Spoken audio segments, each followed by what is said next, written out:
Hi everyone, welcome back to our YouTube channel study sure. Students, आज का हमारा topic है chapter name respiration in plants.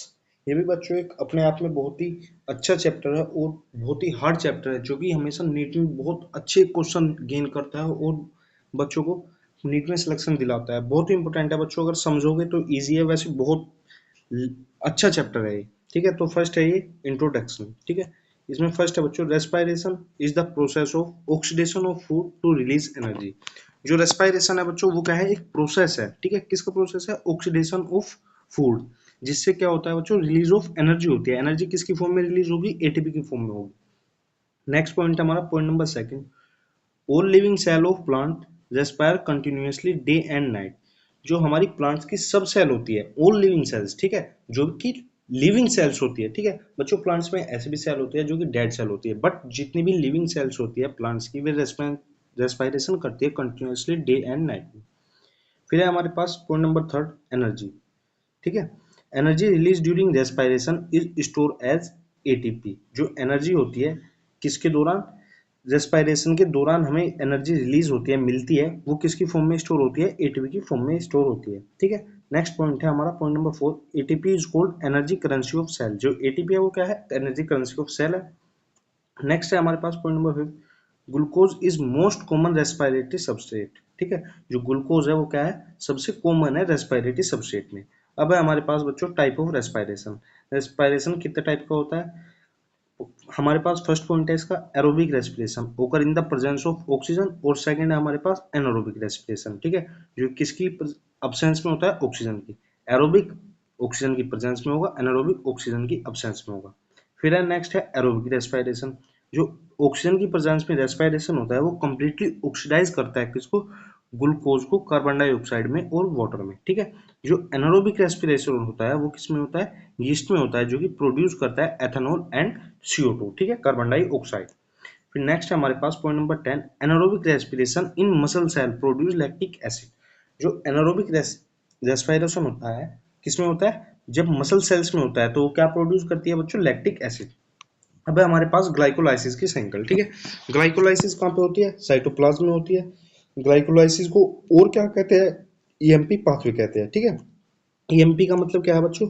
एमिडन mayor of पर्नस pathway. ठीक है, glycolysis कहाँ पे होती है? साइटोप्लाज्म में होती है। और ग्लाइकोलाइसिस को हम क्या कहते हैं? EMP पाथवे कहते हैं। बहुत इजी साइकिल है, बट बच्चों बहुत ही अच्छे मार्क्स दे के जाती है, बट अगर आप इसको अच्छे से लर्न कर लोगे। ग्लाइकोलाइसिस कहाँ पे होती है? साइटोप्लाज्म में होती है। इसका अदर नेम क्या है? EMP है। ठीक है, EMP की फॉर्म है एमिडन मेयर ऑफ और पर्नस पाथवे। ठीक है, अब नेक्स्ट है हमारे पास point number 13, one glucose molecule form two molecule of pyruvate. जब हमारी पूरी ग्लाइकोलाइसिस साइकिल कंप्लीट हो जाती है किसमें? एनारोबिक कंडीशन में, तो उसमें एक ग्लूकोज मॉलिक्यूल से क्या बनते हैं? हमारा दो पायरुवेट के मॉलिक्यूल बनते हैं। ठीक है, जो कि हमारा नेट गेन होता है वो 2 ATP और 2 NADH होते हैं। ठीक है स्टूडेंट्स, अब है फेट ऑफ पायरुवेट। पायरुवेट की क्या फेट है?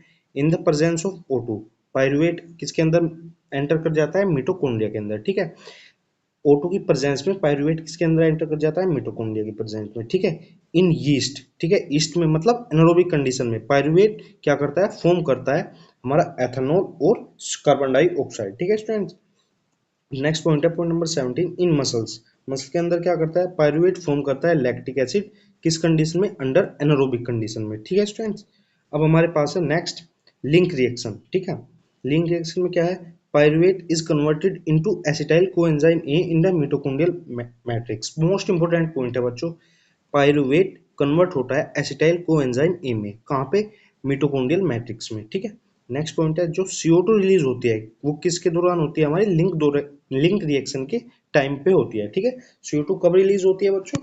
लिंक रिएक्शन के टाइम पे होती है। ठीक है, अब नेक्स्ट है हमारी क्रैब साइकिल। ठीक है, क्रैब साइकिल का ही दूसरा नेम क्या है बच्चों? Citric acid cycle. ठीक है, CAC।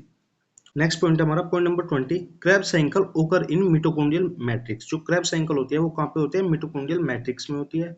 फिर नेक्स्ट पॉइंट है it began with the formation of citrate. इसमें क्या होता है? सिट्रेट बनता है, मतलब सिट्रिक एसिड बनता है क्रैब साइकिल में। फिर है नेक्स्ट पॉइंट है हमारा Krebs cycle was discovered by Hans Krebs. जो क्रैब साइकिल है वो किसने डिस्कवर की थी? हैंस क्रैब ने की थी। ठीक है, ये क्या क्या प्रोड्यूस करती है? NADH, FADH2, ATP या GTP। ठीक है, और CO2 कार्बन डाइऑक्साइड। अब नेक्स्ट है हमारे पास ETS मतलब इलेक्ट्रॉन ट्रांसपोर्ट सिस्टम एक मोस्ट इंपोर्टेंट सिस्टम है बच्चों इस चैप्टर का, ठीक है।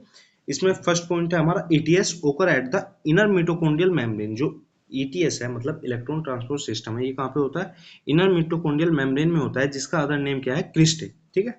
फिर नेक्स्ट पॉइंट है इसमें oxygen is the final electron acceptor. Most important point है बच्चों इस चैप्टर का, ठीक है। इस चैप्टर को तो नहीं कह सकते, इलेक्ट्रॉन ट्रांसपोर्ट सिस्टम का मतलब ETS का मोस्ट इंपोर्टेंट पॉइंट है क्या? ऑक्सीजन जो है final electron transport electron acceptor है, ठीक है। फिर नेक्स्ट है water is form at the end of the ETS। जो वाटर है वो कहाँ पे बनता है ETS में? एंड ऑफ द ETS में बनता है, ठीक है। मैक्सिमम ATP जो भी पूरी हमारी साइकिल चलती है उसमें मैक्सिमम ATP कहाँ पे बनता है? ड्यूरिंग ETS, ठीक है। ATP कहाँ पे बनेगा? ETS में, ठीक है बच्चों। अब है हमारे पास मिटोकॉन्ड्रिया। मिटोकॉन्ड्रिया क्या है? पावर हाउस ऑफ सेल है, ठीक है। इसमें कैसा DNA? ये अपना खुद का DNA पोजेस करता है, ठीक है, और राइबोसोम भी, ठीक है। मिटोकॉन्ड्रिया में खुद का DNA और खुद का राइबोसोम होता है, ठीक है। ये कैसा है? सेमी ऑटोनोमस ऑर्गेनेल्स है। अब है हमारे पास रेस्पिरेटरी क्वेशंट, ठीक है, मतलब RQ, ठीक है। RQ हम कैसे निकालेंगे? Volume of CO2 evolve divided by volume of O2 consume, ठीक है। कितनी वॉल्यूम ऑफ CO2 इवोल्व हुई थी और कितनी वॉल्यूम क्या हुई? कंज्यूम हुई है, ठीक है बच्चों। रेस्पिरेटरी क्वोशिएंट ऑफ कार्बोहाइड्रेट है 1, फैट का है लेस देन 1 और ऑर्गेनिक कंपाउंड्स का है मोर देन 1। अब हमारे पास है एम्फीबोलिक पाथवे, ठीक है। रेस्पिरेशन क्या है? एक एम्फीबोलिक पाथवे है because it is involve both catabolism and anabolism, ठीक है। जो रेस्पिरेशन है वो कैसा है बच्चों? एम्फीबोलिक पाथवे है, क्योंकि इसमें बोथ है कैटाबोलिज्म एंड एनाबोलिज्म दोनों इन्वॉल्व होते हैं, ठीक है। अब है हमारे पास फैक्टर अफेक्टिंग रेस्पिरेशन। ऐसे कौन कौन से फैक्टर है जो कि अफेक्ट करते हैं रेस्पिरेशन को? इसमें फर्स्ट है टेम्परेचर। टेम्परेचर अफेक्ट करता है रेस्पिरेशन को। सेकंड है ऑक्सीजन कंसंट्रेशन, जो कि ऑक्सीजन कंसंट्रेशन भी अफेक्ट करेगा हमारे रेस्पिरेशन को। थर्ड है हमारे पास वाटर कंटेंट, ठीक है। वाटर कंटेंट क्या करेगा? इन्फ्लुएंस करता है बच्चों रेस्पिरेशन को, ठीक है। फिर हमारे पास है point number 39, type of respiratory substrate affect the respiratory rate, ठीक है। जितने भी टाइप के रेस्पिरेटरी सबस्ट्रेट होते हैं वे अफेक्ट करते हैं रेस्पिरेटरी रेट को, ठीक है। नेक्स्ट है बच्चों हमारे पास point number 14, young and active growing tissue respire faster than older tissue. जो यंग और एक्टिवली ग्रोइंग टिश्यू होते हैं वे जल्दी रेस्पायर करते हैं किससे? ओल्डर टिश्यू से बच्चों, कॉमन सी बात है, ठीक है। फिर है हमारे पास नीट सुपर रिविजन बॉक्स। इसमें क्या होती है? स्टेज ऑफ रेस्पिरेशन होते हैं। फर्स्ट होती है ग्लाइकोलाइसिस, जो कि कहाँ पे चलती है? साइटोप्लाज्म के अंदर। सेकंड होती है लिंक रिएक्शन, जो कि कहाँ पे चलती है? मिटोकॉन्ड्रियल मैट्रिक्स में। थर्ड होती है क्रेब्स साइकिल, ये भी मिटोकॉन्ड्रियल मैट्रिक्स में चलती है। और जो ETS है इलेक्ट्रॉन ट्रांसपोर्ट सिस्टम, ये कहाँ पे चलती है बच्चों? हमारी इनर मिटोकॉन्ड्रियल मेम्ब्रेन, जिसका दूसरा नेम है हमारा क्रिस्टे, ठीक है। क्लियर है स्टूडेंट्स? अब है हमारे पास एरोबिक वर्सेस एनारोबिक। एरोबिक में O2 चाहिए, ठीक है, O2 रिक्वायर। इसमें एनारोबिक में O2 नहीं चाहिए, ठीक है। एरोबिक में कंप्लीट ऑक्सीडेशन होता है और एनारोबिक में इनकम्प्लीट ऑक्सीडेशन होता है। एरोबिक में हमें ज्यादा ATP मिलता है, जबकि एनारोबिक में कम ATP मिलता है, ठीक है। एरोबिक में and product carbon dioxide plus water होता है, जबकि एनारोबिक में एंड प्रोडक्ट एथेनॉल या फिर कार्बन डाइऑक्साइड और लैक्टिक एसिड होता है, ठीक है। अब हमारे NCERT हॉट फैक्ट्स क्या है? ग्लाइकोलाइसिस मैंने बताया बच्चों साइटोप्लाज्म में चलती है। क्रेब्स साइकिल मिटोकॉन्ड्रियल मैट्रिक्स में चलती है। जो ETS है इलेक्ट्रॉन ट्रांसपोर्ट सिस्टम, ये कहाँ पे चलता है? इनर मिटोकॉन्ड्रियल मेम्ब्रेन में चलता है, जिसका नेम है क्रिस्टे, ठीक है। फाइनल इलेक्ट्रॉन एक्सेप्टर हमारा ऑक्सीजन। एनर्जी करेंसी है ATP। EMP पाथवे किसके थ्रू चलता है? ग्लाइकोलाइसिस के, ठीक है। पायरुवेट किससे मिलकर बनता है हमारा? क्या प्रोड्यूस करता है? एथेनॉल प्लस कार्बन डाइऑक्साइड, किसके थ्रू? यीस्ट के थ्रू, ठीक है। पायरुवेट कहाँ पे बनता है? लैक्टिक एसिड में, एनारोबिक कंडीशन में। जब क्या होती है? मसल्स एनारोबिक कंडीशन में रेस्पिरेशन करती है, ठीक है। RQ ऑफ कार्बोहाइड्रेट क्या है? 1 है। रेस्पिरेशन कैसा है? एम्फीबोलिक पाथवे है, ठीक है स्टूडेंट्स, क्लियर है? उम्मीद है आपकी समझ में आया होगा। Thank you, have a nice day.